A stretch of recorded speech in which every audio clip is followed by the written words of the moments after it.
మన ఇళ్లలో ఎప్పుడూ చూసే ఈ ఎర్ర సిలిండర్ ఉంది కదా, దాని వెనుక మనం ఊహించని ఒక పెద్ద కథే ఉంది తెలుసా? భూమి లోపల ఎక్కడో మొదలై మన కిచెన్ దాకా దాని ప్రయాణం ఎలా సాగుతుందో వింటే ఆశ్చర్యంగా ఉంటుంది. రండి, ఈరోజు ఆ కథేంటో తెలుసుకుందాం. అసలు ఈ సిలిండర్ లోపల ఏముంటుంది? ఎక్కడినుంచి వస్తుంది? ఎప్పుడైనా ఆలోచించారా? చాలా సింపుల్గా కనిపించే ఈ వస్తువు వెనుక ఒక అసాధారణమైన ప్రయాణముంది. దాన్ని మనం స్టెప్ బై స్టెప్ తెలుసుకుందాం. సరే, ఆ ప్రయాణం గురించి తెలుసుకునే ముందు అసలా సిలిండర్ లోపలుండే ఆ గ్యాస్ ఏంటి, దాని సంగతేంటో ముందు చూద్దాం. అప్పుడే మనకు మిగతా కథంతా క్లియర్గా అర్థమవుతుంది. టెక్నికల్గా చెప్పాలంటే దీన్ని ఎల్పీజీ అంటారు, అంటే లిక్విఫైడ్ పెట్రోలియం గ్యాస్. ఇందులో ముఖ్యంగా గమనించాల్సిందేంటంటే ఇది ఒకే గ్యాస్ కాదు, ప్రోపేన్, బ్యూటేన్ అని రెండు వేరువేరు గ్యాసుల మిశ్రమం అన్నమాట. మన కథ మొత్తం ఈ రెండింటి చుట్టూనే తిరుగుతుంది. రైట్, ఇక అసలు కథలోకి వచ్చేద్దాం. మరి ఈ ప్రోపేన్, బ్యూటేన్ ఇవి ఎక్కడ పుడతాయి, ఎక్కడ్నుంచి వస్తాయి? ఇక్కడ ఒక ఇంట్రెస్టింగ్ విషయమేంటంటే దీనికి ఒకే ఒక సోర్స్ లేదు, రెండు వేర్వేరు చోట్ల నుంచి ఇది మనకు దొరుకుతుంది. ఎల్పీజీకి రెండు మెయిన్ సోర్సెస్ ఉన్నాయన్నమాట. ఒకటి మనం భూమిలోంచి తీసే ముడి చమురు, అంటే క్రూడ్ ఆయిల్. ఇక రెండోది సహజ వాయువు, అంటే న్యాచురల్ గ్యాస్. మన వంట గ్యాస్ ప్రయాణం ఈ 2 పాయింట్స్ దగ్గరే స్టార్ట్ అవుతుంది. సరే, సోర్సెస్ ఏంటో తెలిసాయి కదా, మరి ఈ ముడి పదార్థాల నుంచి స్వచ్ఛమైన ఎల్పీజీ గ్యాస్ని ఎలా తయారు చేస్తారు? ఆ ప్రాసెస్ ఏంటో ఇప్పుడు చూద్దాం. ఇది చాలా పెద్ద ఇండస్ట్రియల్ ప్రాసెస్. ఫస్ట్ రూట్ చూద్దాం. ముడి చమురు అంటే క్రూడ్ ఆయిల్ని పెద్ద పెద్ద రిఫైనరీలకు పంపిస్తారు. అక్కడ పెట్రోల్, డీజిల్, కిరోసిన్ లాంటివి తయారు చేయడానికి దాన్ని శుద్ధి చేస్తారన్నమాట. సరిగ్గా ఆ ప్రాసెస్లోనే ఒక బై ప్రోడక్ట్గా, అంటే ఉప ఉత్పత్తిగా మన ఎల్పీజీ బయటకొస్తుంది.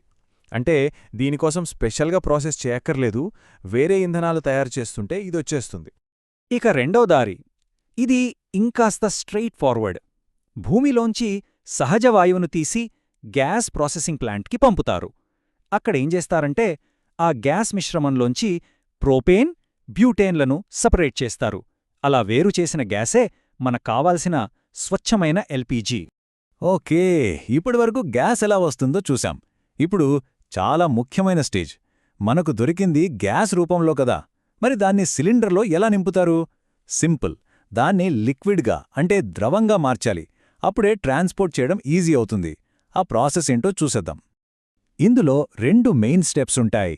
ఫస్ట్, గ్యాస్ మీద ఎక్కువ ప్రెషర్ పెట్టి దాన్ని లిక్విడ్గా మార్చేస్తారు. దీన్నే లిక్విఫాక్షన్ అంటారు. దీనివల్ల ఏమవుతుందంటే చాలా తక్కువ ప్లేస్లో చాలా ఎక్కువ గ్యాస్ని స్టోర్ చెయ్యొచ్చు. ఇక రెండో స్టెప్, అలా లిక్విడ్గా మారిన గ్యాస్ని మన సిలిండర్లలో నింపి మన ఇళ్లకు డెలివరీ చేస్తారు. సరే, ఈ ప్రాసెస్ అంతా బాగుంది, కానీ ఇదంతా ఎవరు చేస్తారో? మన ఇండియా మార్కెట్ని ఎగ్జాంపుల్గా తీసుకుని ఈ ఫీల్డ్లో ఉన్న పెద్ద పెద్ద కంపెనీలేవో ఒకసారి చూద్దాం. ప్రాసెసింగ్లో 2 రకాలున్నాయి కదా.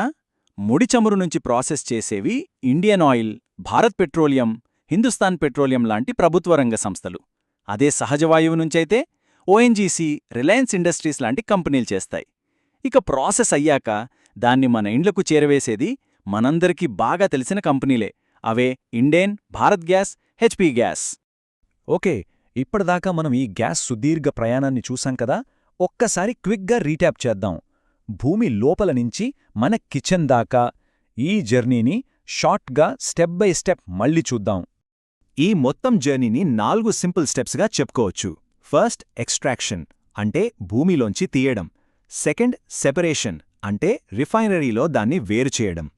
థర్డ్, లిక్విఫికేషన్, అంటే గ్యాస్ని లిక్విడ్గా మార్చడం. ఇక ఫైనల్గా ఫోర్త్ స్టెప్, డిస్ట్రిబ్యూషన్, అంటే సిలిండర్లలో నింపి మనకు అందించడం. భూమి నుంచి మన ఇంటికి గ్యాస్ రావడానికి ఈ 4 మూలస్తంభాలు.